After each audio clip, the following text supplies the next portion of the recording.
आज का विचारणीय प्रश्न है कि यह अकाल मृत्यु क्यों होती है। जब हम अक्सर सुनते हैं कि अपने देश के होनहार युवा पीढ़ी समय से पहले ही यह अकाल मृत्यु को प्राप्त होती है, तो मन को बड़ा ही कष्ट होता है कि देश की युवा पीढ़ी जिसका कि जो है जीवन जो है शेष था, समय से पहले ही जो है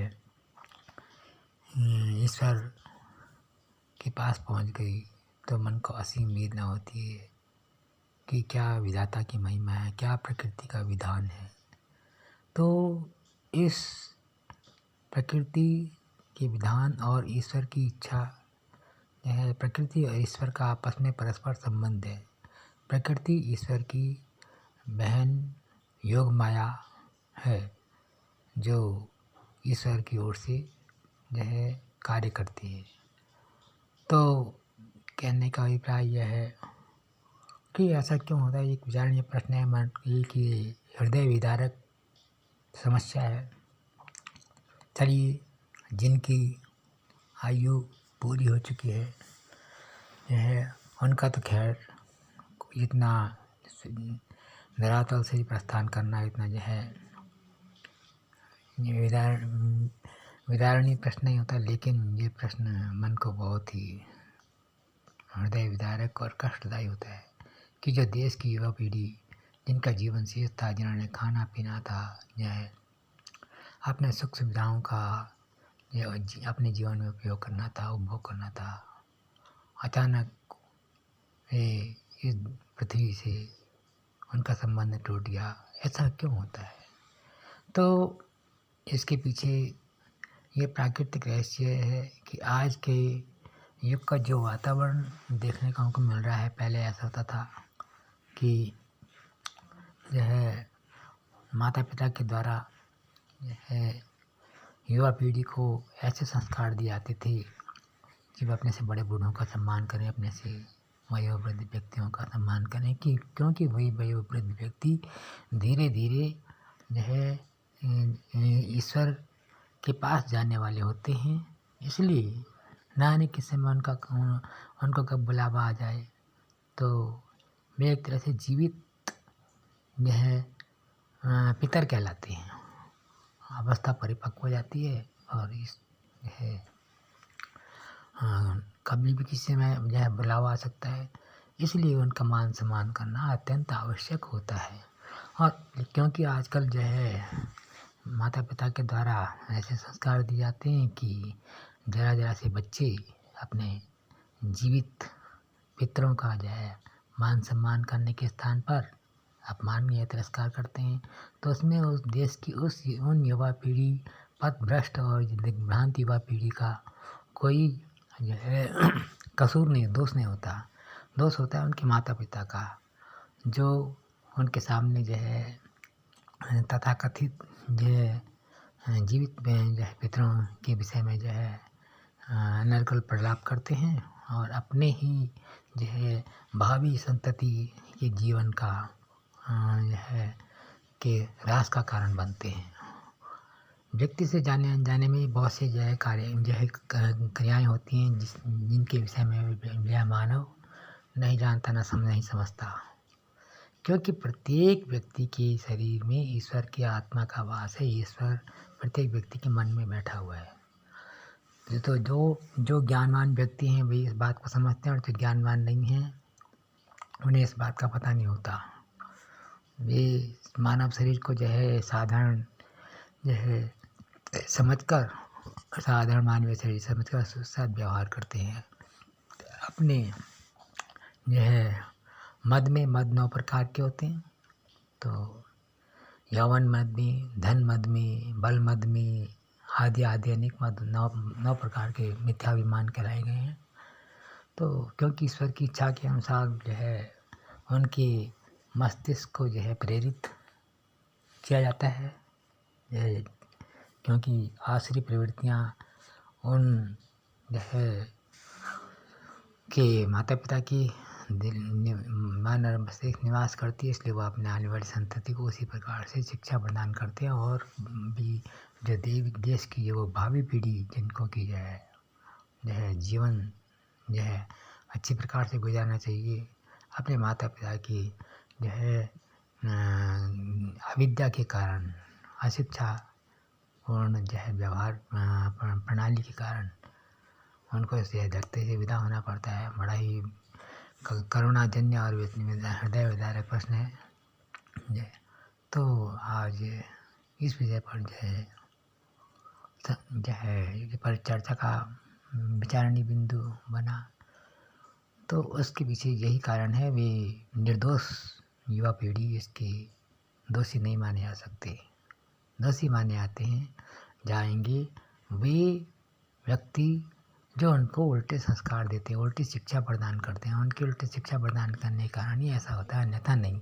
वे भी जो है जीवित पितरों का मान सम्मान करना चाहते हैं जी, लेकिन चाहते हुए भी ऐसा नहीं कर सकते। अब प्रश्न यह है कि इसका इससे क्या संबंध है। इसके संबंध के विषय में एक जो है कथा आती है मार्कंडेय नाम के ऋषि की। मृकंडू नाम के एक ऋषि थे। मृकंडू नाम के एक ऋषि की कोई संतान नहीं थी। उसने भगवान शंकर की तपस्या की। भगवान शंकर की तपस्या करने के कारण भगवान शंकर ने कहा, भाई देखो, संतान तो तुम्हारी होगी, वैसे तो संतान तुम्हारे भाग्य में नहीं है, लेकिन अब तुम कैसी संतान चाहते हो, अल्पायु संतान चाहते हो या दीर्घायु संतान चाहते हो।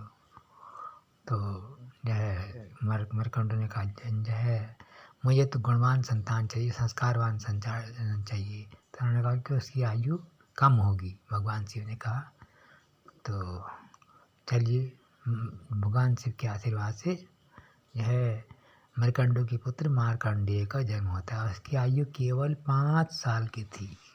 भगवान शंकर ने बता दिया था कि इसकी आयु 5 साल की है। अब महर्षि मृकंडू बड़ी जो है सोच में पड़ गई, क्या किया जाए। धीरे धीरे समय बीतता गया, समय का चक्र तीव्र गति से चलता गया और महर्षि मृकंडू को अपने पुत्र की जीवन की इच्छा यह चिंता सताने लगी।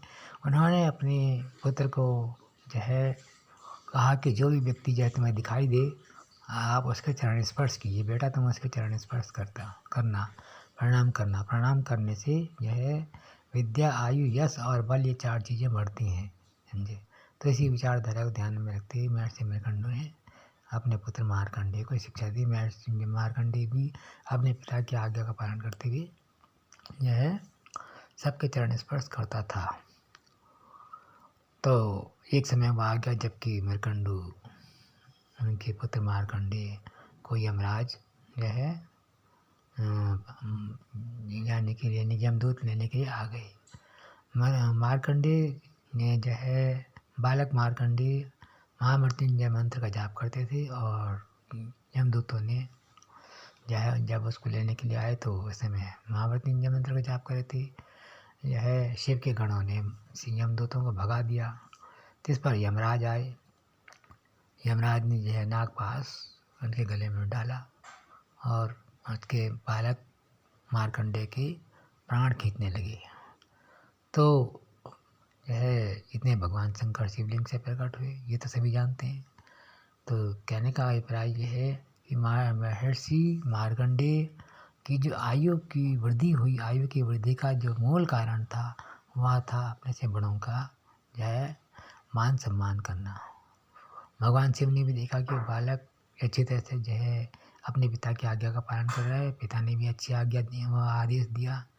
तो कुल मिलाकर यमराज को कहा कि भाई आप इसकी आयु को वृद्धि कीजिए, नहीं तो हम तुम्हारा जो है तुम्हें समाप्त करते हैं। इस प्रकार से महर्षि यह मार्कंडेय की 5 वर्ष की अवस्था को 500 वर्ष की अवस्था में परिवर्तित किया गया। तो इसकी साक्षी ये पौराणिक और ऐतिहासिक प्रमाण है कि यदि बालक को अच्छे संस्कार दिए जाएं तो अल्पायु वाला बालक भी जो है अपनी आयु को पूरी कर सकता है। और यदि हम चाहें तो अपने बालक की आयु को जो है दीर्घायु को अल्पायु में परिवर्तित कर सकते हैं। जैसे कि आजकल की जो है 30-35% जो है माता पिता हैं अपने बालकों को उल्टी शिक्षा देकर अपना ही नुकसान करते हैं, किसी दूसरे का नुकसान नहीं करते। तो ये प्रश्न बड़ा ही गंभीर और विचारणीय प्रश्न है, करुणाजन्य और हृदय विदारक प्रश्न है कि देश की युवा पीढ़ी असमय ही यह अकाल मृत्यु को प्राप्त होती है। तो इसकी ओर ध्यान देने की आवश्यकता है। हम ये चाहते हैं कि जो अपने ये देश की युवा पीढ़ी है, यह चाहे भले हम इस दुनिया से चले जाएं, कोई बात नहीं, समझे, लेकिन हमारे देश की जो युवा पीढ़ी है वो खूब फले फूले, जो है हृष्ट पुष्ट हों, बलवान हों, अच्छे आय जो है पदों पर पहुँचें, अपने जीवन की सुख सुविधाओं का उपभोग करें, समझे। इसी में देश की जो है कल्याण है। लेकिन ये सारी व्यवस्थाएं प्रकृति के अधीन और ईश्वराधीन होती हैं। मानवीय व्यवहार प्रकृति के द्वारा निर्धारित किया जाता है।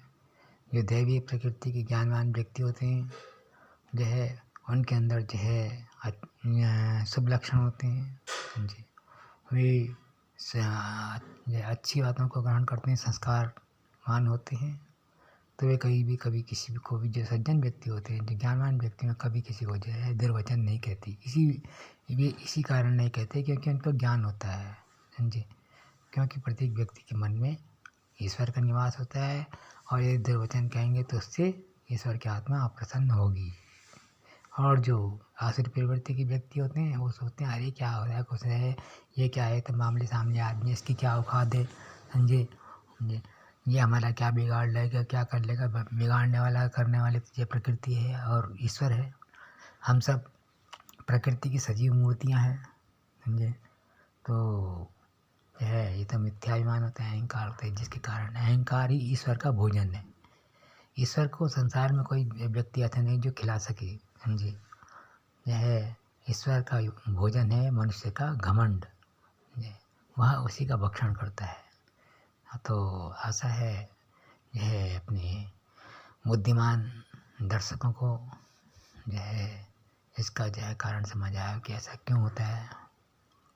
तो इसी के साथ जो है, ताकि हमारे देश की युवा पीढ़ी स्वस्थ रहे, सुखी रहे, आनंद रहे, ये कार्यक्रम जो है सत्यम शिवम सुंदरम बहुजन हिताय बहुजन सुखाय की भावना से जो है संप्रेषित किया जाता है। इसका कोई व्यावसायिक नहीं है। बहुत से सोचते हैं कि जैसे सब्सक्राइब करने से जो है संचालक जो महोदय हैं, ना जाने कितने कहीं ऐसा ना करोड़पति अरबपति खरबपति बन जाएं, समझे। तो ऐसा बात नहीं है। जिनके समाज में आएगा वे सब्सक्राइब करेंगे और जिनके नहीं आएगा तो जो है कोई बात नहीं है। इससे तो हमारे बच्चे तो पल नहीं रहे हैं। यह है कि ये तो आप सबका स्नेह है और यह है आपकी उदारता है, मानता है जो आप इसको सब्सक्राइब करते हैं और सब्सक्राइब करके देश की सभ्यता और संस्कृति का प्रोत्साहन करते हैं, शुभ कार्यों में अपना सहयोग प्रदान करते हैं। इसके लिए आपका जो है हम सत कोटि आपके आभारी हैं। आपका हार्दिक अभिनंदन करते हैं, स्वागत करते हैं कि इस शुभ कार्य में आप जो है सहयोग प्रदान करते हैं। तो ये जो आपको जो है प्रसारण है, ये एक तरह से जो है धार्मिक सामाजिक जो प्रसारण है।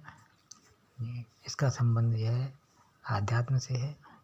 हाँ, थोड़ा मनोरंजन के लिए कभी कभी जो है देश की युवा पीढ़ी के मनोरंजन के लिए जो है श्रृंगारिक गीतों का जो है प्रसारण किया जाता है। वह भी जो है एक आध्यात्मिक भावना से ही, क्योंकि जो है इनका संबंध जो है रागों से होता है, रागों का संबंध देवी देवताओं से होता है, समझे। तो इस भावना से ये प्रसारण किया जाता है, समझे। ये एक जो है जो प्रसारण है, प्रसारण जो है एक मिशनरी प्रसारण है, समझे। मिशन की एक निश्चित उद्देश्य पूर्ति के लिए प्रसारण किया जाता है। इसमें आप सबका सहयोग यदि आप चाहें तो सब्सक्राइबर्स के रूप में दे सकते हैं और राष्ट्र की सभ्यता संस्कृति का विकास कर सकते हैं। राष्ट्र के निर्माण में यह अपना योगदान दे सकते हैं और इसके पुण्य के भागी बन सकते हैं। वहाँ जो है मन भावन वाणी विलास कार्यक्रम के प्रोग्राम प्रोड्यूसर पद्मानंद काला का एक जो है देवत्व निर्माण कार्यक्रम है। आपने जो है वर्ल्ड सीरीज में देखा होगा, ये इसके भी संचालक हैं कि आज अत्याधुनिक युग में जो है आसुरी प्रवृत्ति को किस प्रकार से देवत्व प्रवृत्ति में जो है परिवर्तित किया जाए, इस उद्देश्य की पूर्ति के लिए, एक महान उद्देश्यों की पूर्ति के लिए ये कार्यक्रम का प्रसारण या प्रारंभ किया गया। धन्यवाद। इस प्रसारण का श्रवण, अवलोकन और संसाधन करने के लिए आपका हार्दिक अभिनंदन, सुस्वागतम एवं धन्यवाद। यदि इसमें कुछ अप्रिय वाक्य शब्द निकले हों जो किसी को कटु लगे तो उसके लिए हम क्षंतव्य हैं।